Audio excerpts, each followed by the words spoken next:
muri Zimbabwe veterans ajamuka manje oti aiwa zvakuitwa na ED zvekuda kuextenda team yake aiwa hatichazvide nekuda kwe number of reasons avakwanisa kusteta muzuva ranhasi zvabuda munhau. Muri Zimbabwe sada mina reasons auya veterans nokurudzira subscribe like utina on the bell icon tambochiona maupdates anokupa pano paZim News Live nokuti munhu unobuda muchidzi. A group of members of the Zimbabwe National Liberation War Veterans Association ZNLWVA in Bulawayo are challenging fervent supporters within the ZANU-PF who advocate for President Mnangagwa to extend his presidency indefinitely. So first reason why not the continuous issue arose when certain factions within ZANU-PF proposed amending the constitution to remove the presidential term limit, effectively paving the way for Mnangagwa to rule indefinitely. Another reason on 15 March, police intervened to hold a planned meeting of ZNLWVA in Bulawayo, citing concerns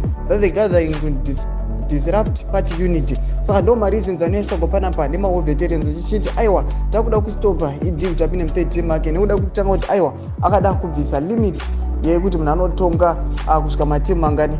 Chechitu unobva vati takamisirwa musangano wedu wataida kuita Bulawayo musi 15 March takamisirwa nemapurisa. Muri Zimbabwe taona kuti mawo veterans aboikana ajamuka. Tudze mafungiro enyu munoti pamusoro penyaya iyi ine mucomment section medu musangano wa subscribe like on the bell icon.